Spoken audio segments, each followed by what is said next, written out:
प्रयागराज सलैया साहित्य संसार में आपका पुनः हार्दिक अभिनंदन है, स्वागत है। आज ललित निबंधों की श्रेणी में एक अनूठी कृति लेकर के आपके समक्ष उपस्थित हूँ। ठलुआ क्लब, बाबू गुलाब राय और फिर निराशा क्यों।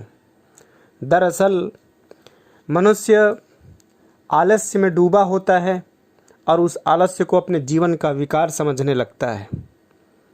वास्तव में अगर देखा जाए, अगर इसे ही अपना हथियार बना लिया जाए तो जीवन की जो निराशा होती है, जीवन का आलस्य होता है, वह अपने आप में दमदार और विभूषित होने लगता है। इसके संपादकीय में मुंशी प्रेमचंद ने लिखा कि ठलुआ क्लब हास्य की एक अपूर्व पुस्तक है। अंग्रेजी के सबसे बड़े हास्य रस के लेखक चार्ल्स डिकिंस ने पिकविक पेपर्स नाम की एक अमर हास्य कथा लिखी थी। ठलुआ क्लब बहुत कुछ पिकविक क्लब से मिलता जुलता है। देखने में तो यह हास्य की पुस्तक है, पर लेखक ने इसमें वर्तमान सामाजिक प्रश्नों और जटिल समस्याओं की जितनी विनोदपूर्ण शैली में आलोचना की है, वह पढ़ने ही योग्य है। प्रत्येक व्याख्यान ठलुए की आत्मकथा है। इन ठलुओं की कहानी पढ़कर विनोद के साथ आपके जीवन में संचार होगा, उत्साह होगा और आप अपनी दशा को सुधारने के लिए व्यग्र हो जाएंगे। यह एक ऐसा सोना है जिसमें सुगंध भी भरा हुआ है। और आपके समक्ष फिर निराशा क्यों नामक पाठ लेकर के उपस्थित हूँ। मनुष्य आज निराश बहुत होता है, तो निराशा क्यों शीर्षक से एक एक बिंदु की गहरी पड़ताल की गई है। फिर निराशा क्यों। जिन ढूंढा तिन पाइयाँ, गहरे पानी पैठ, मैं बौरी ढूंढन गई, रही किनारे बैठ। लोग कहते हैं समझने वाले की मौत है। हाँ, सच है। जो आंखें बंद किए बैठे रहते हैं, उनके चित्त में घृणोत्पादक दृश्य की ग्लानि पैदा नहीं होते, किंतु जो लोग देखते हैं उन्हें हर्ष होता है और विषाद भी। जो लोग घृणित पदार्थों के लिए आंखें मूंदे बैठे हुए हैं, वे मनोरम दृश्यों के दर्शन लाभ से वंचित हैं। कविगण संसार की विचित्रता से चकित हो कहने लग जाते हैं कि न जाने संस्कारः किम मृतमयः किम विस्मयः, किंतु जो लोग विष से भागते हैं उन्हें अमृत के दर्शन भी नहीं होते। शिव जी ने कालकूट पिया तो उन्हीं के मस्तक को पुण्य पीयूष श्रावी सुधांशु से विभूषित कर उन्हें चंद्रशेखर की पदवी दिलाई। यह तो सही विष से न भागने और कठिनाई सहने की बात। जीवन संग्राम में बहुत से लोग कायरता कर जाते हैं। जो लोग जीवन संग्राम से भागते हैं वे विजय सुख से वंचित रहते हैं। जीवन संग्राम की बात तो दूर रही, बहुत से लोग विचार संग्राम से भी आगे नहीं बढ़ते। यह ठीक है, युद्ध की वार्ता दूर से अच्छी लगती है, किंतु जो लोग युद्ध में पड़ते हैं वे युद्ध की कठिनाई के साथ युद्ध का सुख भी अनुभव करते हैं। जानने में दुख है और सुख भी है। बाबा आदम ने ज्ञान का फल खाया, यही उनके पतन का कारण हुआ, किंतु यही उनके उत्थान का कारण भी है। अगर वह बुराई भलाई न जानते तो अपने पैरों तले की मिट्टी के समान बने रहते। सब ठीक है। जानने से जो मानसिक वेदना होती है उसे जानने वाले ही जानते हैं। जाके पाँव न फटी बिवाई, सो क्या जाने पीर पर आई। विचार करते ही संशय के भंवर में घोते खाने पड़ते हैं, जिससे निकलना कठिन हो जाता है। चारों ओर हाथ पैर पीटते पीटते हाथ पैर थक जाते हैं। हाँफते हाँफते सांस फूल जाती है, दम घुट जाता है, अंग प्रत्यंग एकदम शिथिल हो जाते हैं। किंतु इतने डूब पर भी अगर आदमी डर से हाथ पैर पीटना बंद नहीं होता, जब तक सांस तब तक आस।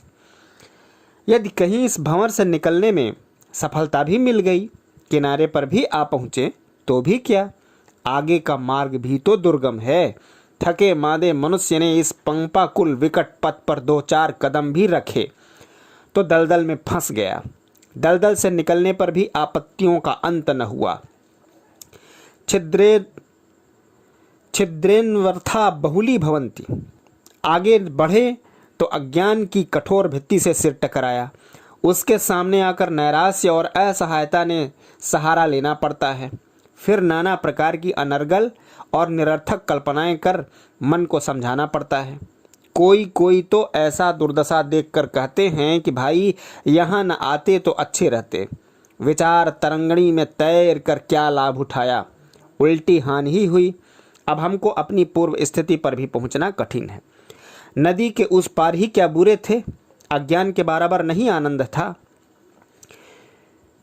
कोई यह भी कहने लगते हैं, नहीं अच्छा हुआ जो यहाँ तक आए। यह तो जान लिया कि सूची भेद्य प्रगाढ़ अंधकार के अतिरिक्त आगे कुछ भी नहीं।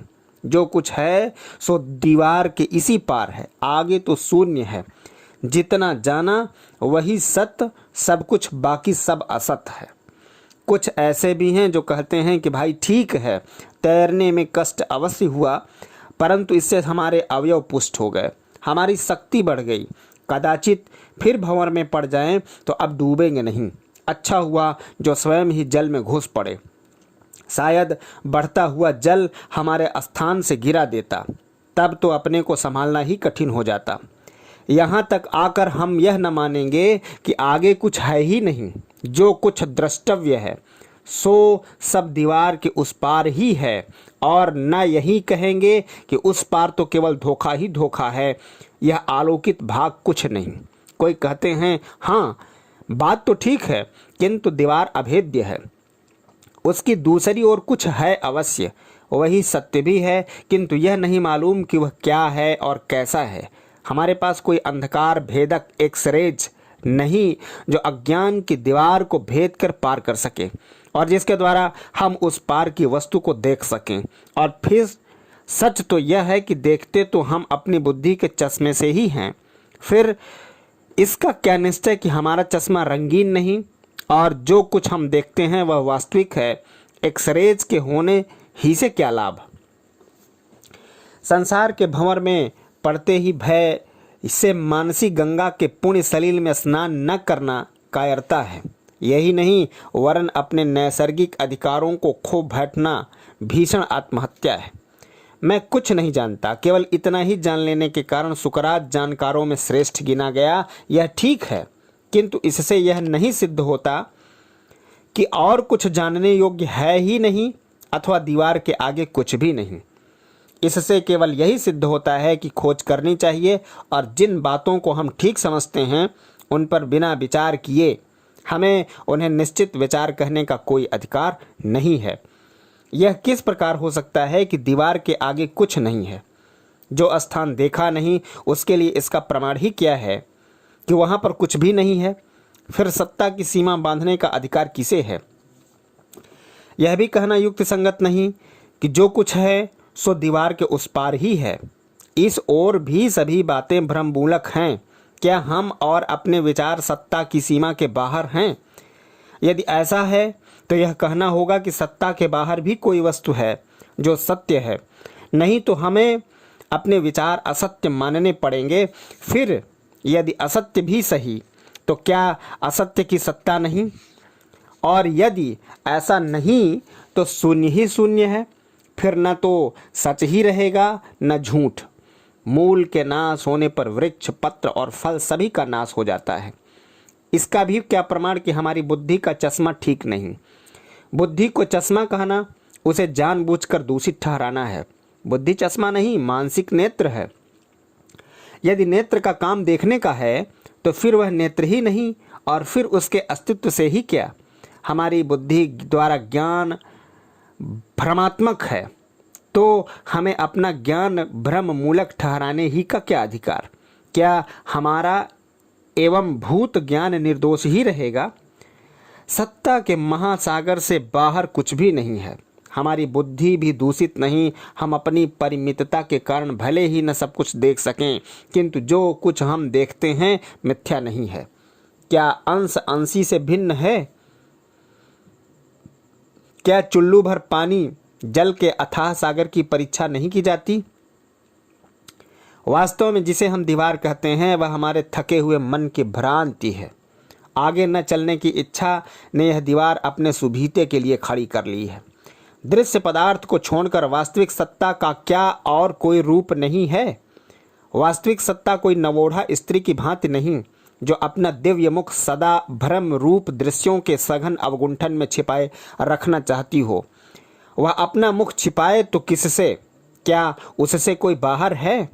उसका द्युतिमान आनंद सदा चंद्र और सूर्य की अलौकिक आभा में दिखाई पड़ता रहता है। हाँ, यदि मान लिया कि सब कुछ भ्रम ही भ्रम है, फिर भ्रम से लाभ ही क्या? थोड़ा जानकर बहुत जानना संभव है, किंतु भ्रम में पड़कर उससे निकलना कठिन है। यदि वास्तविक सत्ता अज्ञेय है तो उसे जाने बिना अपने को भ्रम में बताने के लिए क्या प्रमाण, और ऐसे भ्रम की दशा में प्रमाणों की सत्यता का ही क्या प्रमाण? हमारा ज्ञान परिमित हो पर भ्रम मूलक नहीं। निराशा निर्मित दीवार भी निश्चल और अभेद्य नहीं। ज्ञान की सीमा दिन रात बढ़ती रहती है। आलोक की वृद्धि हो और अंधकार का ह्रास न हो। सूर प्रकाश तह रैन कहाँ पाइये, ज्ञान बढ़े और अविद्या न जाए फिर निराशा क्यों? ज्ञान बढ़े और अविद्या न जाए फिर निराशा क्यों? जय हिंद, वंदे मातरम।